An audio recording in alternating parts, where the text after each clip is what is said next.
खोला हाईवे, शर्तें लागू। लॉकडाउन 2.0 के बीच देश भर के सभी टोल प्लाजा पर टोल टैक्स की वसूली शुरू कर दी गई है। दरअसल भारतीय राष्ट्रीय राजमार्ग प्राधिकरण ने देश के सभी टोल कंपनियों को टोल प्लाजा को चालू करने के निर्देश दिए थे, जिसके बाद टोल कंपनियों ने टोल प्लाजा पर टैक्स वसूलने के लिए आवश्यक कार्रवाई शुरू कर दी है। इसी के चलते कानपुर देहात का 12 टोल प्लाजा पर भी टोल टैक्स वसूली शुरू हो गई। टोल प्लाजा की कुछ लाइनों को खोला गया है और इसी के चलते यहां पर पुलिस के साथ आरपीएफ के जवान भी तैनात किए गए। यहां से गुजरने वाले सभी लोगों का मेडिकल परीक्षण कराने के बाद ही उन्हें आगे जाने दिया जा रहा है।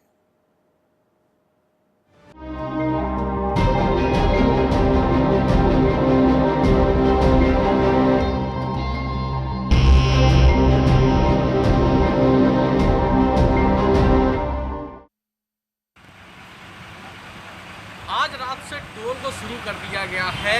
यह टोल जो है 26 दिन बाद शुरू किया गया है और यह टोल जो है बंद किया गया था कोरोना वायरस को लेकर।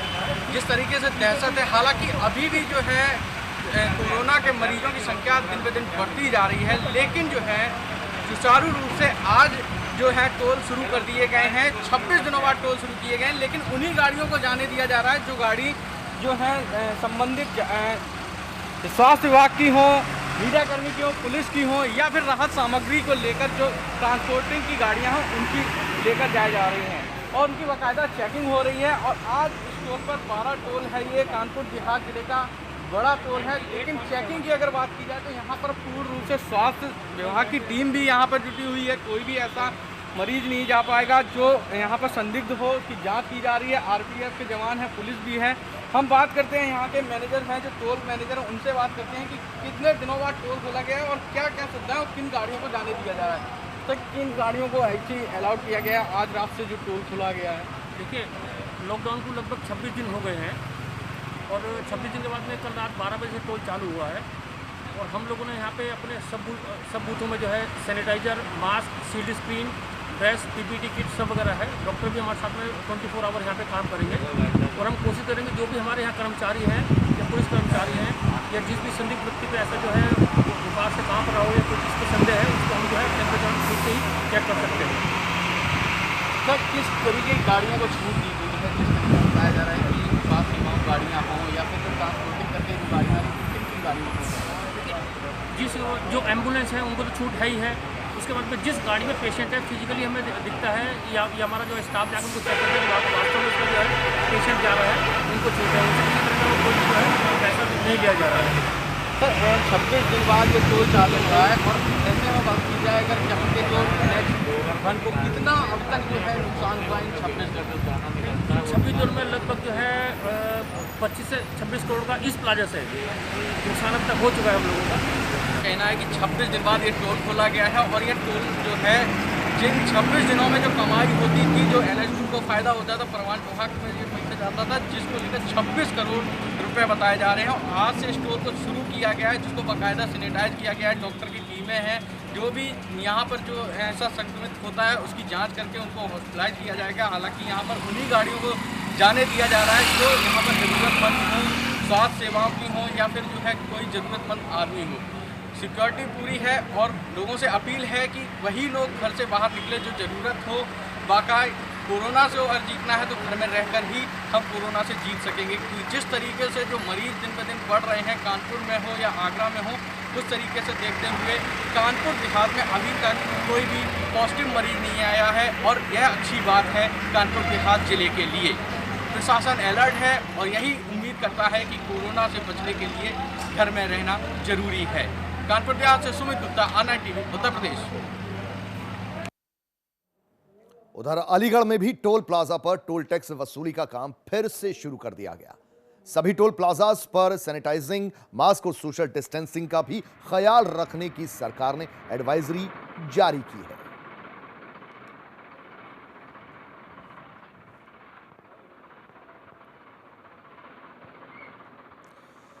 तो रात 12 बजे से यानी कि 20 तारीख की शुरुआत से टोल प्लाजा खोल दिए गए हैं। एनएचआई अब टोल वसूल रहा है, लेकिन यहां देखना यह जरूरी है कि व्यवस्था कितनी की गई है, क्या सोशल डिस्टेंसिंग का पालन हो पा रहा है, क्या सैनिटाइजेशन की व्यवस्था है? क्योंकि अब ट्रकों की तादाद बढ़ेगी, दूसरी गाड़ियों की तादाद बढ़ेगी और ऐसे में कोरोना संक्रमण का खतरा हो सकता है। लेकिन फिलहाल ये जो शुरुआत की है टोल प्लाजा की, टोल कलेक्शन की, उसको लेकर कुछ सवाल भी खड़े हो रहे हैं। खासतौर पर जो ट्रांसपोर्ट एसोसिएशन है, उन्होंने सवाल खड़े किए हैं।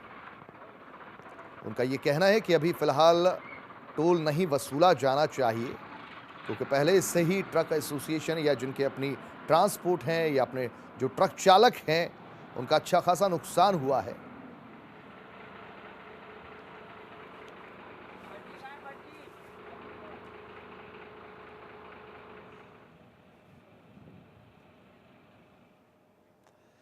वहीं बुलंदशहर में भी लॉकडाउन को लेकर प्रशासन अलर्ट हो गया है। जगह जगह चेकिंग यहां भी जारी है। लॉकडाउन पार्ट 2 का छठा दिन आज है। बुलंदशहर के कालाम चौराहे पर ऑनलाइन की टीम है। दिखाना चाहेंगे किस तरह से पुलिस के जवान हैं वो सख्ती बरत रहे हैं। बिना पूछताछ किए किसी को भी यहाँ से जाने नहीं दिया जा रहा है। जिस तरह से बुलंदशहर के अंदर कोरोना संक्रमण जारी है, 17 केसेस अभी भी है। कुल 20 केसेस बुलंदशहर में पाए गए थे, जिनमें 2 की जो रिपोर्ट है वो नेगेटिव आई है, वो पूरी तरह से ठीक हो चुके हैं। 1 की मृत्यु हो चुकी है। 17 केसेस अभी भी बुलंदशहर के अंदर बरकरार है। पूरी तरह से प्रशासन सख्ती में है। हर एक ज़िले के अधिकारियों को ये आदेश दिए गए हैं कि सख्ती से लॉकडाउन का पालन कराएं। तस्वीरें दिखाना चाहूँगा। हर एक व्यक्ति से पूछताछ की जा रही है, उसके बाद ही यहाँ से उनको जाने दिया जा रहा है। पूरी तरह से जो पुलिस है वो यहाँ पर सख्ती बरतती हुई दिखाई दे रही है। जिस तरह से कोरोना संक्रमण थमने का नाम नहीं ले रहा है, आए दिन नए केसेस सामने आ रहे हैं। कहीं ना कहीं प्रशासन के लिए बहुत बड़ी मुसीबत लगातार बनी हुई है, जिसके चलते सरकार अब पूरी तरह से अलर्ट मोड पर है। बुलंदशहर से कैमरा पर्सन अदनान के साथ समीर अली, ऑनलाइन टीवी, उत्तर। उधर लखनऊ में लॉकडाउन का सख्ती से पालन करवाया जा रहा है। जगह जगह चेक पोस्ट पर चेकिंग अभियान छेड़ा हुआ है। जहां आज प्रदेश में कई जिलों में सहूलियत के साथ कई सेक्टर्स में काम शुरू करने की शुरुआत की गई है, तो वहीं राजधानी लखनऊ में किसी तरह से लॉकडाउन में सहूलियत या रियायत नहीं दी गई है। अगर राजधानी लखनऊ की बात की जाए तो यहां पर कड़ाई से लॉकडाउन का पालन करवाया जा रहा है। का नज़ारा बदला हुआ है। लॉकडाउन में थोड़ी सहूलियत देने की बात जहां थी वो नहीं दी गई है। हालांकि सचिवालय खुले हैं। ये चौराहा 1090 है। आप देख सकते हैं किस तरीके से पुलिस मुस्तैदी के साथ डटी हुई है। हर वाहनों की चेकिंग की जा रही है, वाजिब पास चेक किया जा रहा है। हालांकि गाड़ियों की संख्या राजधानी लखनऊ में आज बढ़ गई है। सचिवालय खुलने से तमाम अधिकारियों और कर्मचारियों को सचिवालय पहुंचना है। वहीं अगर बात की जाए छूट की तो छूट ना के बराबर है। लॉकडाउन का सख्ती से पालन करवाया जा रहा है, लेकिन सड़कों पर गाड़ियों की संख्या आज और दिनों की अपेक्षा ज़्यादा दिखाई पड़ रही है। उसी के साथ पुलिस की भी चुनौती बढ़ गई है। बड़ी संख्या में पुलिस हर जगह चौराहों पर बैरिकेडिंग कर चेकिंग कर रही है। ऐसे में राजधानी लखनऊ में जो हॉट स्पॉट हैं उनको घेरे रखा गया है, यानी वहां पर पूरी तरीके से आने जाने पर पाबंदी है। तो वाहनों की सघन चेकिंग की जा रही है। लॉकडाउन का सख्ती से पालन कराया जा रहा है। कैमरामैन आमिश के साथ नरेंद्र यादव, ऑनलाइन टीवी, राजधानी लखनऊ में लगातार कोरोना वायरस से संक्रमित मरीजों की संख्या में इजाफा हो रहा है, जिसको देखते हुए लखनऊ के कई इलाकों को हॉटस्पॉट में तब्दील कर दिया गया। वहीं कुछ इलाकों को पूरी तरह सील कर दिया गया। हॉटस्पॉट क्षेत्रों के आसपास भी पुलिस फोर्स बढ़ा दी गई है।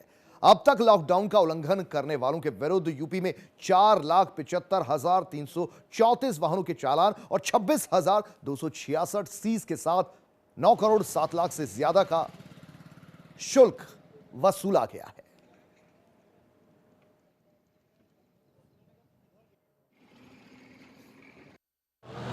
उत्तर प्रदेश में लगातार कोरोना पॉजिटिव की मरीजों की संख्या लगातार बढ़ती जा रही है। दूसरे स्थान पर लखनऊ है। आपको बता दें कि लगातार मरीजों की संख्या है लखनऊ में। और बात की जाए, इस समय हम मौजूद है राजधानी लखनऊ के तेलीबाग चौराहे पर, जहां पर पुलिस की मुस्तैदी की बात की जाए तो आप देख सकते हैं किस तरह पुलिस यहां पर तैनात है। क्योंकि कल जो यहां पर इसी के पीछे जो इलाका है घुसियाना, वहां पर कोरोना पॉजिटिव मरीज मिला था। इस वजह से पुलिस यहां पर ज़्यादा फोर्स तैनात कर दी गया, बैरिकेडिंग लगा दी गया है, कोई व्यक्ति ना जा पाए। आने जाने हर व्यक्तियों से पूछा जा रहा है पुलिस की आखिर को। लेकिन लॉकडाउन का कुछ ऐसे लोग हैं जो पालन नहीं कर रहे हैं, उन पर पुलिस लगातार उन पर सख्ती से निदान लगा। यूपी में बात की जाए तो अगर लगातार कई मुकदमे दर्ज किए गए लॉकडाउन उल्लंघन के खिलाफ, उनके खिलाफ गाड़ियाँ सीज कर दी गई है, लगातार पुलिस कार्रवाई कर रही है। 24 घंटे पुलिस यहाँ पर मुस्तैद है, यहाँ पर कोरोना से लड़ रही है पुलिस। लेकिन लगातार जिस तरह लोग उल्लंघन कर रहे हैं और लगातार पुलिस पर कई हमले भी होते हैं, उल्लंघन करने पर लोग उनसे अभद्रता करते हैं, पुलिस से बात करते हैं, कैसे सामना कर रहे हैं वो? सर कैसे आप सामना करते हैं कि अगर जिससे इस लोग जैसे गाड़ियाँ आ रही हैं? देखिए, जो बहुत आवश्यकता है, वो जैसे अस्पताल जा रहा है, कोई बीमार है, कोई बात, तो उसी को केवल जाने दिया जाता है। बाकी यह रोका जाता है, तब भी ये लोग जाने को मजबूर करते हैं, लड़ाई झगड़ा तक कर लेते हैं। तो ऐसे में कैसे आप बताइए, आप लोग तो क्या किया जाए, हम लोग क्या करें? इनको मनाते हैं, समझाते हैं कि इस तरीके से करिए। आप देख सकते हैं किस तरह से पुलिस तुरंत चेक कर रही है, क्योंकि पुलिस यहाँ पर जाने नहीं दे रही। हर व्यक्ति, हर वाहन को चेक किया जा रहा है, अगर जिसके पास पास हो उसी को जाने दिया जा रहा है। पुलिस की मुस्तैदी से कहीं ना कहीं कोरोना के जो मरीजों की संख्या कम तो हो रही है, लेकिन लोग लॉकडाउन का जिस तरह उल्लंघन कर रहे हैं उनके खिलाफ भी पुलिस सख्ती से पेश आ रही है, लगातार कार्रवाई की जा रही है। लेकिन लोग जो है कहीं ना कहीं इस उल्लंघन को तोड़ने का काम कर रहे हैं। लेकिन पुलिस का कहना है कि जो भी इस लॉकडाउन का उल्लंघन करेगा उसके खिलाफ सख्ती से पेश आएगी। लगातार पुलिस पेश आ रही है, एफआईआर दर्ज की जा रही है, कार्रवाई की जा रही है। और R9 टीवी भी सभी लोगों से अपील करती है कि नियमों का पालन करें, वो अपने घर पे रहें। लखनऊ से अरुण चतुर्वेदी, R9 टीवी। उधर आगरा में सबसे ज्यादा कोरोना मरीजों की संख्या हो गई है, जिसके चलते यहां पर प्रशासन द्वारा एक अस्थायी जेल बना दी गई है। जो भी लॉकडाउन का उल्लंघन करता पाया जाता है तो उस पर सख्त कार्रवाई की जाएगी। कोरोना वायरस को लेकर पूरे देश में लॉकडाउन घोषित है, जिसका असर देश के साथ साथ ताजनगरी आगरा में भी देखने को मिल रहा है। लेकिन इस वक्त अगर कोई भी लॉकडाउन का उल्लंघन करता है तो उसके लिए अब बुरी खबर ये है कि आगरा में अब प्रशासन की तरफ से एक अस्थायी जेल का निर्माण किया गया है। मैं इस वक्त उस अस्थाई जेल में मौजूद हूँ, आगरा के MD जैन इंटर कॉलेज में। आप देख सकते हैं यही अस्थाई जेल बनाई गई है। इसमें 4 कमरे, 2 हॉल स्थायी जेल में प्रयोग किए गए हैं। और जो आगरा में लॉकडाउन का उल्लंघन करेगा, धारा 144 का उल्लंघन करेगा, एक साथ 16 में पाबंद करेंगे, वो इसी अस्थायी जेल में रखा जाएगा। आप देख सकते हैं जेल की तरफ से तमाम यहाँ अधिकारी हैं, सुबह से ही यहाँ निरीक्षण कर रहे हैं। इस पूरी जेल को सैनिटाइज कराया गया है। अब बाथरूम की व्यवस्था की गई है। सिर्फ यहाँ जो कैदी आएंगे लॉकडाउन का उल्लंघन करने वाले, उनके लिए ये टॉयलेट की व्यवस्था की गई है। और तमाम जो भी जेल के अंदर व्यवस्था होंगी वो सारी इस अस्थायी जेल में व्यवस्था की जाएंगी। और समय समय पर आगरा के प्रशासनिक अधिकारी, पुलिस अधिकारी इसका निरीक्षण करेंगे।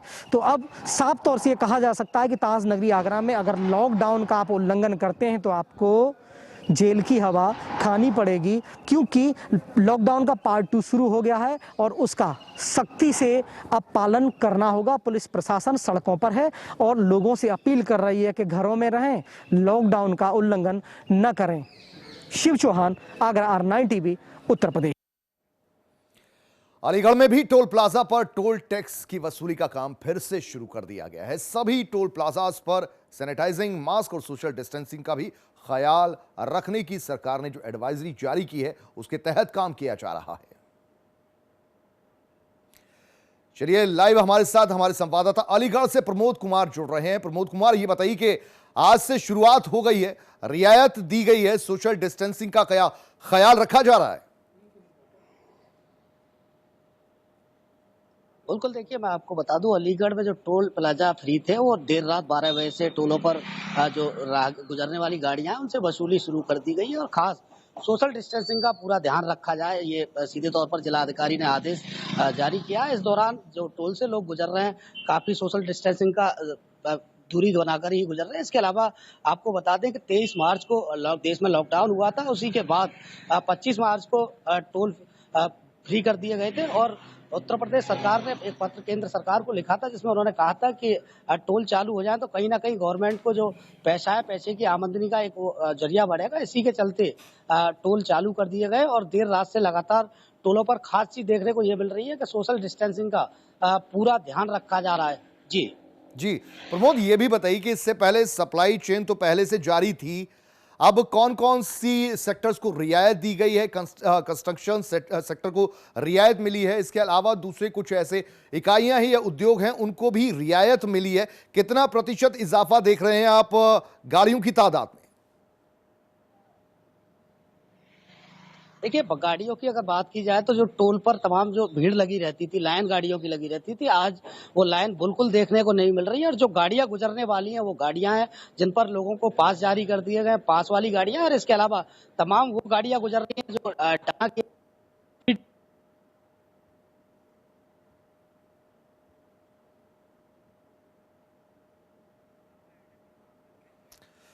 तो आपको बता दें, आज से टोल टैक्स की शुरुआत कर दी गई है और क्योंकि सरकार को भी राजस्व चाहिए, ऐसे में टोल टैक्स की शुरुआत कर दी गई है। लेकिन कई जगहों पर यह देखा जा रहा है कि पूरे तरीके से वहां सभी गाइडलाइंस का पालन नहीं किया जा रहा। दूसरी बड़ी बात यह भी सामने आ रही है कि ट्रक एसोसिएशन ये जो शुल्क वसूलना शुरू कर दिया गया है, इसको फिलहाल टालने की बात कर रही हैं। उनका यही कहना है कि भले ही ये टोल टैक्स खोल दिए जाए, लेकिन टोल टैक्स वसूला ना जाए, वसूला ये 3 मई के बाद से ही जाए, क्योंकि ट्रक चालकों को, ट्रक एसोसिएशंस को अच्छा खासा घाटा हुआ है, नुकसान पहुंचा है। और खास तौर पर अब जब देखा जा रहा है कि फिलहाल अभी रबी की फसल या किसानों की फसल को ले जाने के लिए ट्रकों को व्यवस्थित किया जा रहा है, ऐसे में अभी फिलहाल ये शुल्क नहीं वसूला जाता है। ये दरख्वास्त थी ये ट्रक एसोसिएशन की, लेकिन फिलहाल खबर यही है कि अब टोल टैक्स खोल दिए गए हैं। अब इससे रेवेन्यू जो आता है उससे कहीं ना कहीं सरकार के खजाने में मदद मिलेगी और इसी के मद्देनजर ये टोल टैक्स खोल दिए गए हैं और वसूली शुरू हो चुकी है। तो ये तस्वीरें देख सकते हैं। हालांकि सशर्त जो चालक हैं या फिर गाड़ियां हैं उनको इजाजत मिली है। अलीगढ़ का फिलहाल ये टोल टैक्स आप देख पा रहे हैं, जहां से टोल वसूलना शुरू कर दिया गया है और मुख्तलिफ इलाकों में टोल किस तरह वसूला जा रहा है, क्या क्या एहतियात वहां बरते जा रहे हैं, कितनी ट्रैफिक बढ़ गई है। अलग अलग शहरों से हमने आपको तस्वीरें दिखाई। फिलहाल ये तस्वीर आप अलीगढ़ से देख पा रहे हैं। तो सप्लाई चेन जारी है। कंस्ट्रक्शन सेक्टर में जो हाईवे बनने हैं उनका काम, या मेडिकल कॉलेजेस बनने हैं उनका काम, या पीडब्ल्यूडी को रियायत दी गई है, उस शर्त अपने काम की शुरुआत कर सकती है, जिनमें कई श्रमिक जो हैं वो काम पर पहुंचेंगे। और वैसे ही अब सप्लाई चेन के साथ साथ कुछ मुख्तलिफ सेक्टर्स को जो रियायत दी गई है, अब ट्रकों से वसूली की जा रही है, टोल टैक्स शुरू कर दिए गए हैं। हालांकि अब चूंकि टोल टैक्स की शुरुआत हुई है तो उसको लेकर यहां पर तमाम गाइडलाइंस का पालन करना होगा। ये बड़ी चुनौती है, क्योंकि एक राज्य से दूसरे राज्य तक ट्रक जाएंगे, ट्रैफिक जाएगा, उनको सैनिटाइज करना वक्त वक्त पर, जो ड्राइवर्स हैं या चालक हैं, सह चालक हैं, उनको गाइडलाइंस का पता देना, बताना उन्हें कि किस तरीके से कोरोना काल में सभी गाइडलाइंस को फॉलो करते हुए आप ट्रक को इधर से उधर ले जा सकते हैं। तो बड़ी राहत व्यापारियों के लिए भी और सरकार के लिए भी कुछ राहत, इससे कुछ ना कुछ राजस्व जो आएगा उसमें सरकार के खजाने में भी मदद मिलेगी।